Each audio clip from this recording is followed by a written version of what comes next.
Hi guys, FrostFangs here, back again with another Paladins video. Going to be going over the Constellation update notes. We had the patch notes showed today, but I'm recording the video yesterday by the time you probably see it. It's a slightly smaller update than some of the other ones we've had recently, but still worth an overview video, and I'll go more in depth on the test server, which they said will be up this weekend. I will be going through this pretty quickly in this video because it's more of an overview and I'll be going in depth, and Caspian will be probably the first one that I make on the PTS. He's the new champion. His tagline is the Thief of Hearts. He's a flanker with 2,100 health, and I'm very excited for him. Don't know if it's really accurate, but I feel like it's been a while since we've had a fully damaged focus character. He has a little bit of movement, a little bit of CC, but definitely is focused on just sort of output, it feels like, and also sort of the dual weapon thing, which I quite like. So yeah, I'm not going to go through it here, but feel free to check out the patch notes or pause as I sort of scroll through this. I'm really looking forward to him though. I think he's going to fit my playstyle a lot more than some of the other releases. We've had a couple interesting talents, but nothing too crazy. Saying that though, he does sort of have a melee focus, which I find to be pretty interesting. Nothing massive stood out with the cards, but I will slowly scroll through them here, just again, in case you don't want to check out the patch notes, you're on your phone or something. But yeah, there's all the stuff. He does have some skins, two of which I kind of like, and then one that I really do like, which is actually sadly a season pass thing. But yeah, at release he will have three: the season pass recolor, which gives him horns and sort of a purple aesthetic; a different recolor, which is also apparently the season pass, but you can also direct buy it; and then the gold skin. Also, might as well mention, I think the characterization for him is pretty cool, sort of like a thief pirate character. I think he fits in Paladins surprisingly well, but also reminds me a bit of like Final Fantasy and a few other things like that. Overall, really like him. Moving on though, we've got the event pass, Star Forged, which is sort of self-explanatory, and I will be making videos on the skins. But we've got Cosmic Titanium Terminus, which I do like, although in-game it did look a little bit rough from what I remember. The effects were really pretty on it though. Then Mazin, which is actually a gender swap, which we've had with a few other characters, but I'm pretty sure they've actually all been male to female now that I think about it. Maybe I'm wrong. I think it looks great though. I'm down for it. I think I like it quite a bit more than the Pepper one we had, and also the Lex one, which I still need to make a video on at some point, which I'll do next time I cover Lex, but it actually got removed recently and re-added back in, and a few other things I need to talk about in a different video. But yeah, two recolors there, and then two recolors for the term one, which is at the bottom. There you go, red. That's definitely not it though. We do have another skin, which is my favorite one, which I've sort of talked about in a different video before, because I wanted a Cuddly Makoa skin for Yag, or just one that was more happy and less sort of evil looking as all of Yag's skins were, and they did, yeah, pretty much exactly that. And also gave her an emote and a few frames here as well, which I'll go over. Some stuff here with Trials of the Realm, emoji emote, which those of you guys that play emoji I'm sure will be happy about. We've got a few little avatars here, which I do like, although that one was mentioned earlier. Loading frame, which is probably one of my favorite ones we've had in bloody ages. I like this a hell of a lot. Then we have an announcer pack for Sati, which is really cool. Didn't hear anybody on social media really talking about this, but I'm looking forward to that. A spray, which I'm not that bothered about. Some stuff with limited time modes, which I'm not really going to mention here because I want to go through this kind of quick. A reskin of the Willow one we got for ranked earlier. Not sure exactly how you unlock this one, if it's ranked again or if it's something different, I don't remember, but I think this recolor might suit it better. Haven't really seen it in game obviously just yet, but I will cover it probably when I cover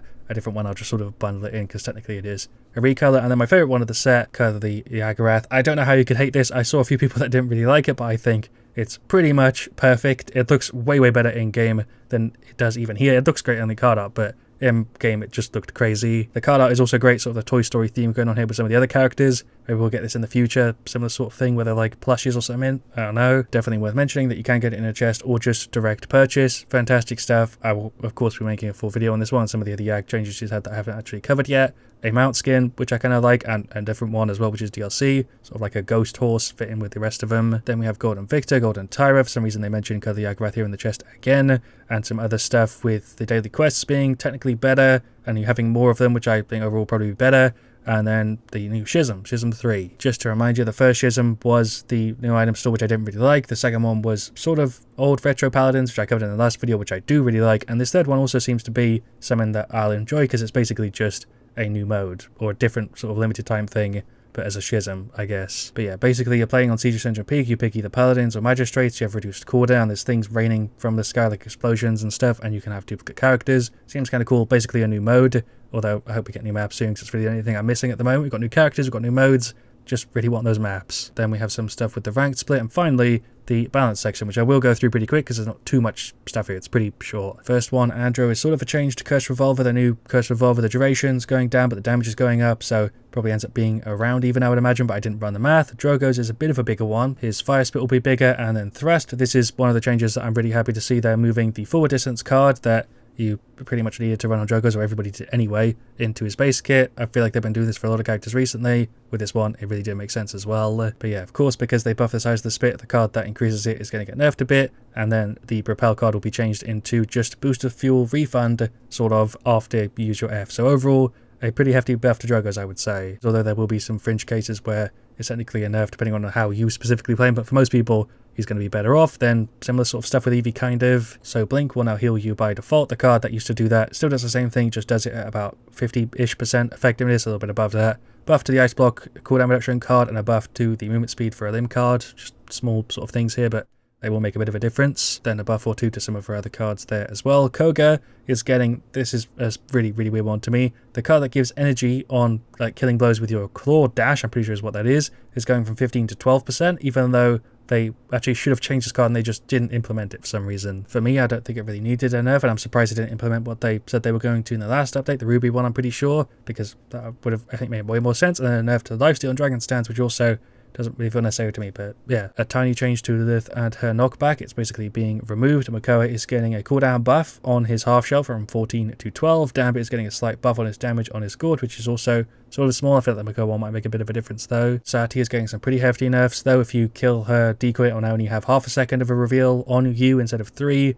And the card that increases that duration is also being nerfed a tiny bit, and then a health buff card is also being nerfed a little bit. Sky is getting a pretty hefty nerf to Debilitate, going from 100% extra to 75%. Strix is getting a buff or two, which is kind of weird from Flare and Flashbang, but yeah, there you go. I feel like I really am zooming on some of these, but most of them won't make a massive difference, and I sort of focus on the ones that would, because a lot of these are just sort of quality of life. It will make them feel a little bit better to play, but won't really shift the meta at all. Vatu, 2 seconds off of his Shadow Bombs, 7.